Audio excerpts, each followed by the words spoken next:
Berlin, Germany. Reich, Ministry of Armaments. February 1942. Albert Speer is holding a piece of paper that he does not believe. He has been Reichsminister of Armaments for exactly 11 days. Adolf Hitler appointed him on February 8, 1942, following the sudden death of Fritz Todt and Speer architect by training, administrator by talent. Nazi by association has spent those 11 days consuming every document, every production report, every intelligence assessment his new ministry can produce. He is, by his own later admission, trying to understand the dimensions of the problem he has inherited. He is trying to understand what Germany is actually capable of producing and what its enemies are producing in return. The piece of paper he is holding is an intelligence summary. It concerns American industrial output, specifically the production targets announced by Franklin Roosevelt in his State of the Union address of January 6, 1942. Less than a month after Pearl Harbor brought the United States into the war, Roosevelt had stood before Congress and announced numbers that had been received in the American press, with a mixture of patriotic excitement and private skepticism. 60,000 aircraft in 1942, 125,000 aircraft in 1943, 75,000 tanks in 1942, 150,000 tanks in 1943, 8 million tons of shipping in 1942, 10 million tons in 1943. Speer reads these numbers with the careful attention of a man whose professional responsibility requires him to take production figures seriously. He checks the source, he checks the translation, he reads them again, then he puts the paper down. Not because the numbers have frightened him, because they have not frightened him in the way they should. Because the number 125,000 aircraft in a single year, from a country that produced 12,804 military aircraft in all of 1940, is so far beyond the boundary of what Speer's professional experience tells him is achievable that his mind has not processed it as a threat. It has processed it as an error. A propaganda figure. A number designed for civilian consumption rather than industrial reality. He will spend the next 3 years discovering, with a specificity of detail that functions almost like prolonged torture, that the number was not a propaganda figure. It was a floor. Germany in 1939 was, by any objective measure, the most formidable military-industrial power in Europe. Its steel production, its chemical industry, its precision manufacturing sector, its engineering tradition, these were world-class by any standard. The Wehrmacht's spectacular early victories were not accidents of geography or luck. They were the expression of an industrial and organizational system that had been deliberately rebuilt at extraordinary speed from the ruins of Versailles. Between 1933 and 1939, German military spending increased by a factor of roughly 10. Aircraft production went from effectively 0 to over 8,000 units per year. Tank production, non-existent in 1933, reached several thousand units annually by the war's opening. The German economy had been mobilized for war with a thoroughness and speed that no other nation had matched. This achievement produced, in the German military and industrial leadership, a confidence that was understandable given the evidence and catastrophically wrong given the larger context. Germany had demonstrated that a modern industrial economy could be converted to war production with remarkable speed. What its leadership had not adequately calculated was the difference between converting a partially mobilized economy and unleashing an entirely unmobilized one, between accelerating a machine already in motion and igniting one that has been sitting still. The American economy in 1939 was not merely unmobilized, it was depressed. The Great Depression, which had begun in 1929 and had never fully resolved in the decade that followed, had left the United States with approximately 14% unemployment, vast idle industrial capacity, and a manufacturing sector operating well below its productive ceiling. The automobile plants of Detroit, the steel mills of Pittsburgh, the shipyards of the eastern seaboard, these were not running at capacity. They were running at a fraction of their potential, constrained by demand rather than by productive capability. German strategic planners, looking at this picture in 1940 and 1941, saw what appeared to be confirmation of their assumptions about American weakness. An economy with millions of unemployed workers, an army of fewer than 200,000 men, a military aviation sector producing a few thousand aircraft per year, a shipbuilding industry that had largely atrophied since the First World War. This did not look like a strategic threat of the First Order. It looked like a country that had spent 20 years retreating from the world and would need years more to re-engage with it. What they missed, what Speer, for all his intelligence and administrative capability, missed was that idle capacity is not absent capacity. That the Depression-era American factory, mothballed or underutilized, represented stored productive potential of an order of magnitude that Germany's already strained industrial base could not match. That the 14% unemployment figure was not a sign of economic weakness, but of economic energy, without direction, energy that, once directed, would not accelerate gradually, but would detonate. The direction came on December 7, 1941, but the fuse had been lit a year earlier. On December 29, 1940, Franklin Roosevelt sat before a radio microphone in the diplomatic reception room of the White House and delivered what history remembers as the Arsenal of Democracy speech. The speech is remembered primarily for its rhetoric for the phrase that gave it its name, for Roosevelt's promise that America would be the great arsenal of democracy. But the operational content of the speech, beneath the rhetoric, was a declaration of industrial mobilization. Roosevelt was telling American industry, a full year before Pearl Harbor, that it needed to begin converting to war production in support of Britain and the other democracies resisting the Axis. The response from American industry was not immediate or universal. Many manufacturers were reluctant to retool facilities for military production when civilian demand was recovering and profit margins on consumer goods were attractive. The conversion required not just equipment changes, but workforce retraining, supply chain restructuring, and design engineering work that took time even when the will was present. But the direction had been set. The machine had been given its heading. By the time Pearl Harbor provided the emotional ignition that the Arsenal speech had provided the intellectual framework for, American industrial mobilization had been underway for over a year. The 12 months between December 1940 and December 1941 had been spent in preparation in the design work, the tooling acquisition, the workforce recruitment, the supply chain establishment that would allow the actual conversion to proceed at the speed it achieved in 1942. When the War Production Board was established on January 16, 1942, it inherited not a standing start, but a running one. The sprint that followed was extraordinary. But it was a sprint that had been warming up for a year. German intelligence, focused on the military and diplomatic dimensions of American policy, had not adequately tracked this industrial preparation. The Abwehr's reporting on American production capability was superficial, frequently inaccurate, and consistently optimistic from the German perspective. When the production figures began arriving in 1942, not as projections but as actuals, verified by multiple intelligence channels, the institutional response of the German military and industrial leadership followed a pattern that Speer would later describe with brutal self-awareness: denial, then minimization, then grudging partial acknowledgement, then the full devastating recognition that arrived too late to change anything. The story of American industrial mobilization is not one story. It is thousands of stories happening simultaneously in factories and shipyards and assembly plants across a continent, driven by a combination of government direction, corporate competition, individual ingenuity, and the particular American cultural conviction that any problem is soluble if you approach it with sufficient energy and imagination. But some of those stories are more illuminating than others, and none is more illuminating.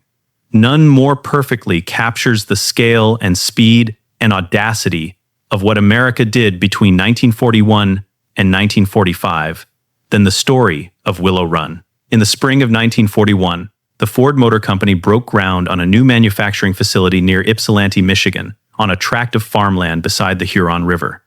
The facility was designed by Charles Sorensen, Ford's production chief, a man whose entire professional life had been devoted to the application of assembly line logic to complex manufacturing problems, and who now turned that logic onto the most complex manufacturing problem it had ever been asked to solve.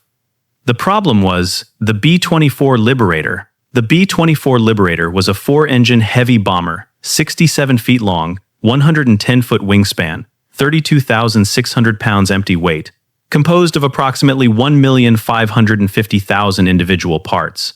It was the most complex manufactured object that American industry had ever been asked to produce in quantity. The Consolidated Aircraft Plant in San Diego that designed and built the B-24 was producing them by the most heroic efforts of its skilled workforce, at a rate of approximately one per day. One per day was not enough. The Army Air Forces needed hundreds per month. The question that Sorensen was asked to answer was, can the automobile industry build bombers the way it builds cars? Sorensen's answer was the Willow Run plant. It was, when completed in 1943, the largest manufacturing building under a single roof in the history of the world. 1 mile long, a quarter-mile wide. It covered 67 acres. It contained its own power plant, its own fire department, its own railroad siding.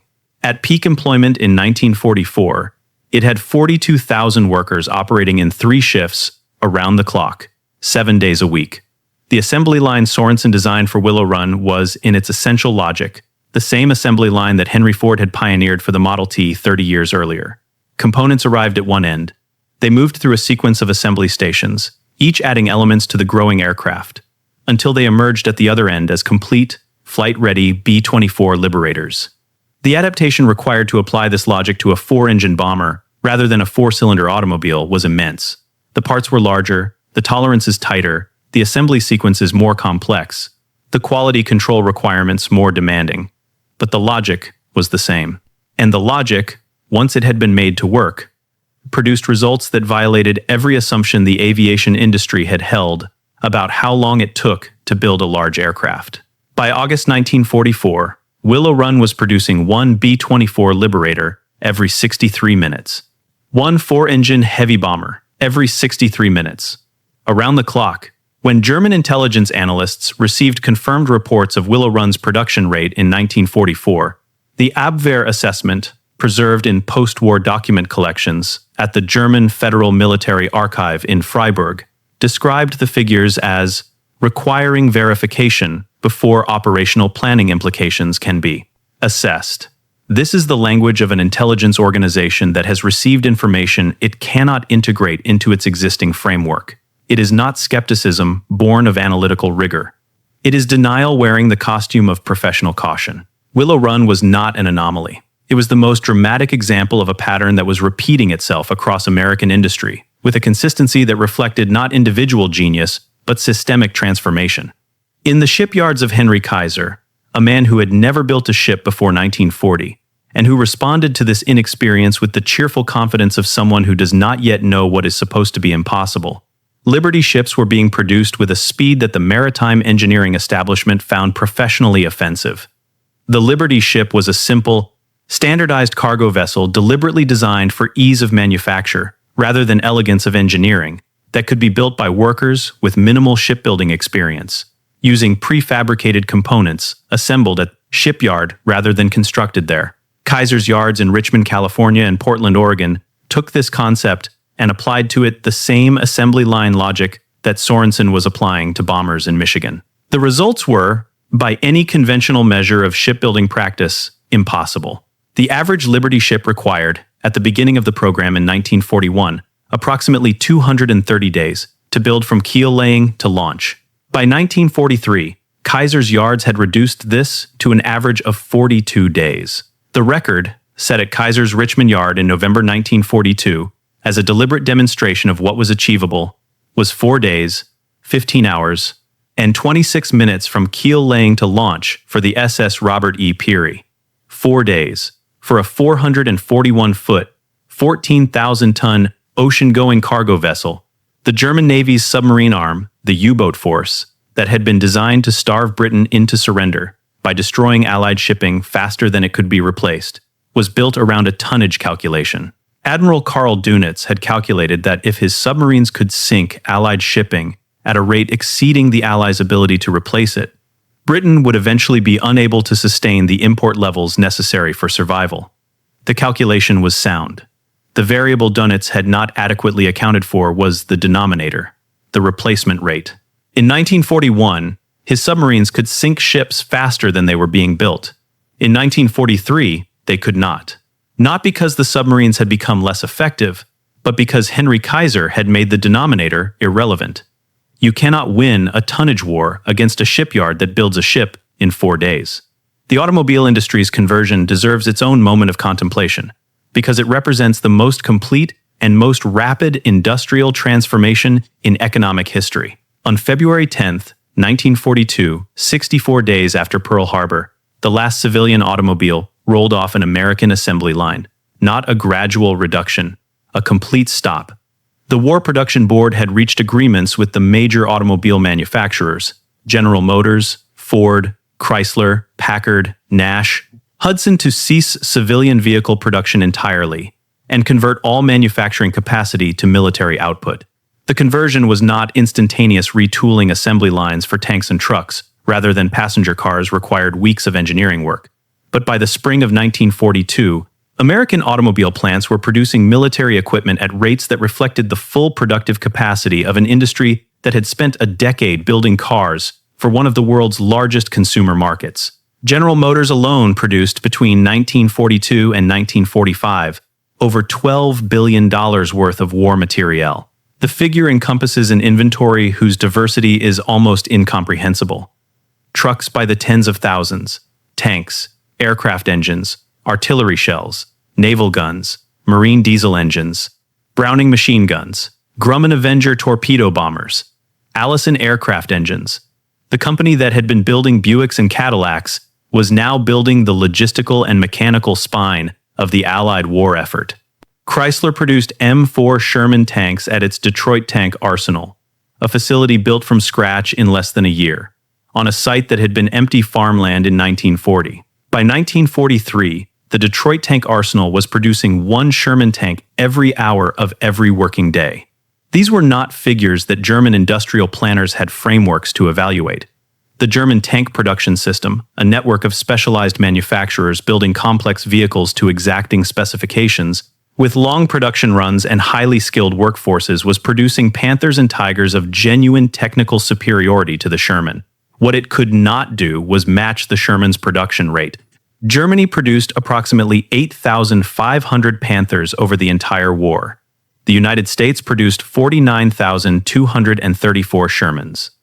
The Tiger, perhaps the war's most celebrated tank, was produced in a total of 1,347 units across all variants. The Sherman outnumbered it roughly 36-1. The German response to this arithmetic was not, initially, strategic adjustment.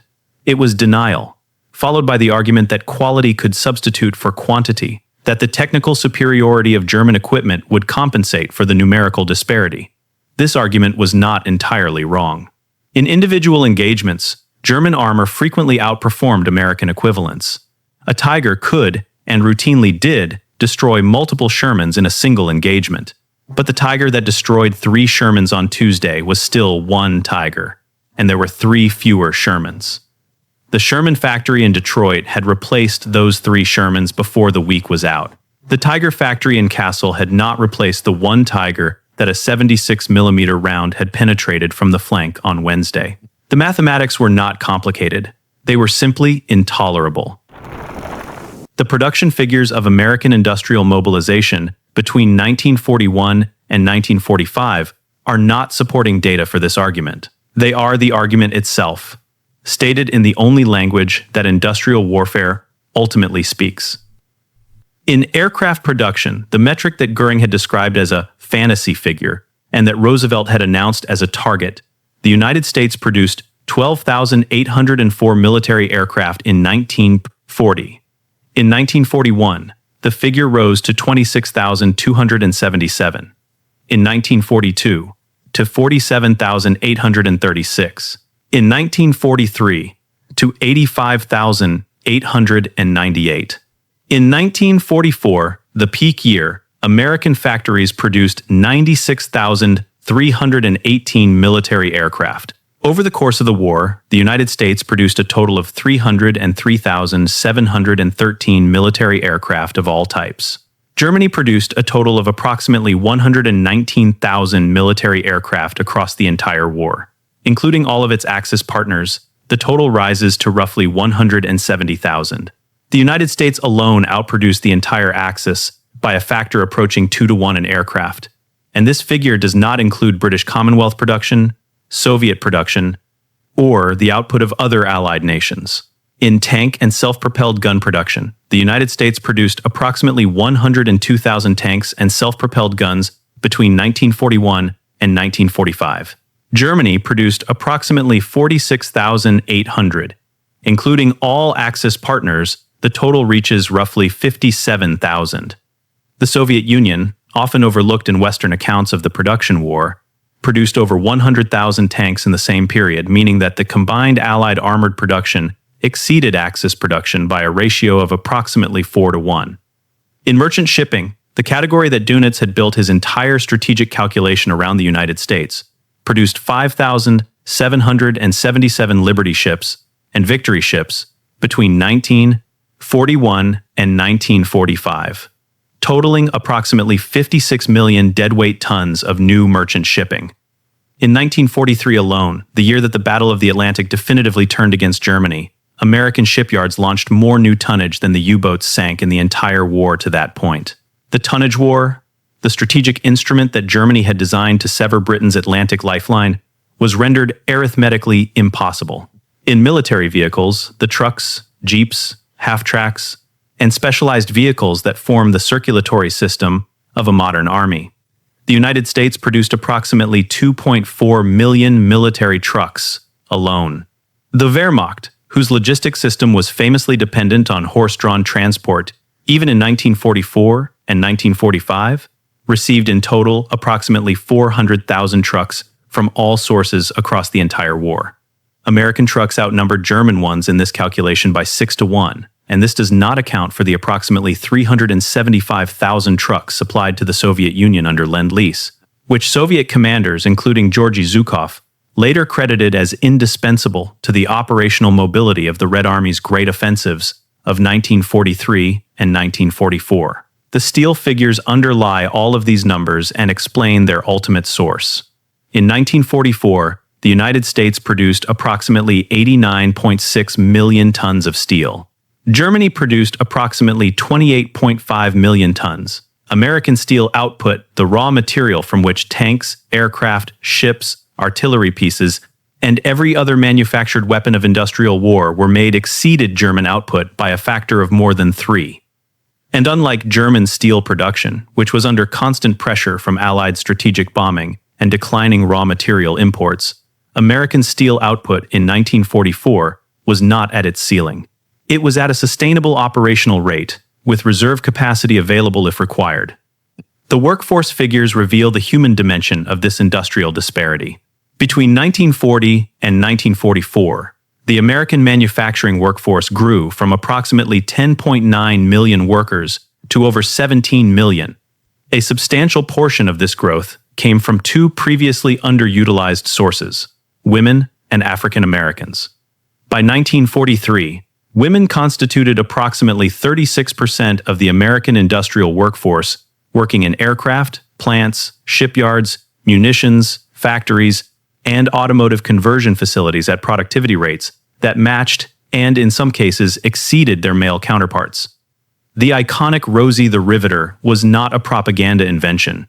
She was a statistical reality, replicated hundreds of thousands of times across the American manufacturing landscape. The integration of women into industrial production at scale was something no Axis power achieved, in part because the ideological frameworks of Nazism and Japanese militarism precluded the full utilization of female labor in the same way, and in part because the German and Japanese economies had never built the consumer manufacturing base that gave American women industrial skills they could transfer to war production.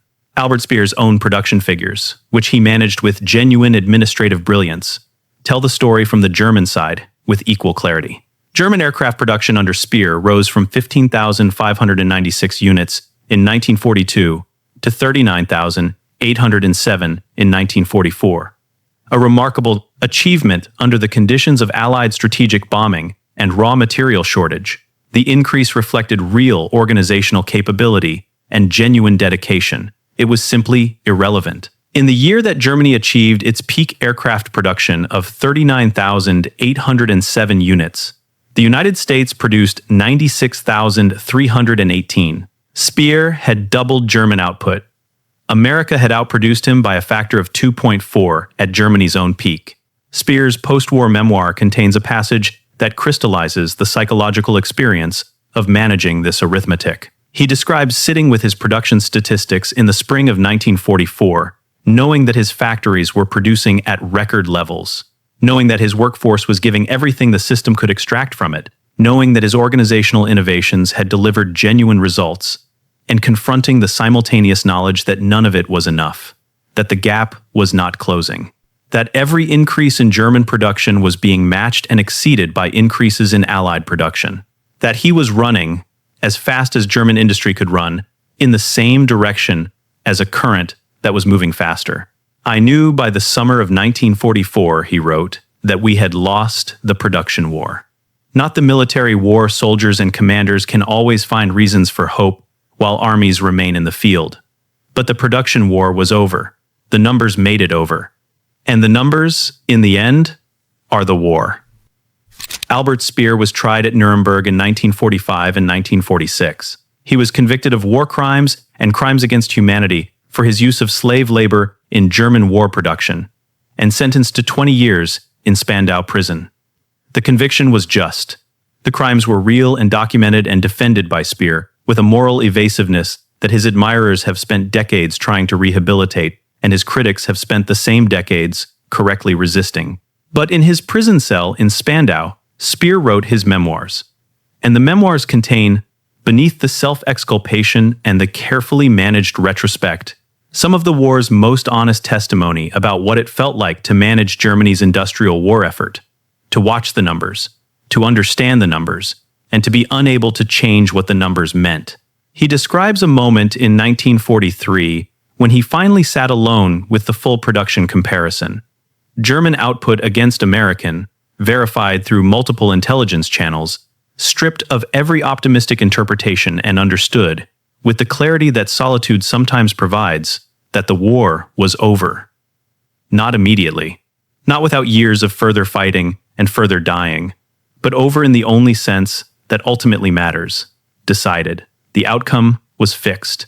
The margin of possible variation was tactical, not strategic. Germany could fight better or worse. It could not win. He writes that he went to Hitler with this assessment, framed as carefully as he could frame it, and that Hitler responded not with anger, not with denial, but with something Speer found harder to answer. Hitler told him that industrial production was not the decisive factor. That will was the decisive factor. That history was made by nations willing to fight beyond the point where arithmetic told them to stop. Speer did not argue. He had learned, by 1943, that arguing with Hitler about strategic realities was professionally terminal and practically useless.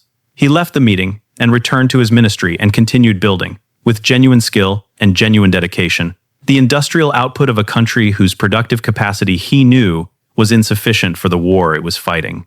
He continued because stopping was not an option available to him, but also, perhaps, because the alternative to continuing was confronting a conclusion that his professional pride found unbearable, that the country that had produced Goethe and Beethoven and the finest engineering tradition in Europe had been defeated not by superior strategy, not by superior courage, not by superior will, but by superior numbers of trucks, by Willow Run, by Kaiser's shipyards, by the Detroit tank arsenal, by women with rivet guns in California who had been secretaries and school teachers the year before and who were now building the aircraft that were setting his refineries on fire.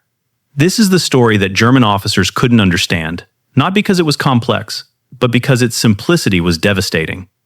America had not won the war by outthinking Germany. It had won the war by outproducing it, at a scale that made the production gap not a military factor, but a mathematical verdict. And the verdict had been written not on a battlefield, but on a factory floor, in the winter of 1942. In the dark, in the cold, on a shift that started at midnight and ended at 8 in the morning, in a building the size of a small city, where a 22-year-old woman from Detroit who had never seen the inside of a factory before November 1941 was tightening the last rivet on a 4-engine bomber that would be flying over Germany. By spring, she did not know she was ending a war. She thought she was building a plane. She was doing both. This is what Germany could not understand. because there was no framework in its military doctrine, its industrial tradition, or its political culture that had prepared it for the possibility that the decisive weapon of modern warfare was not the tank or the aircraft or the submarine. It was the assembly line, and America had been building assembly lines for 40 years before the war began. The outcome, in retrospect, was never really in doubt. It just took long enough to prove that too many people died finding out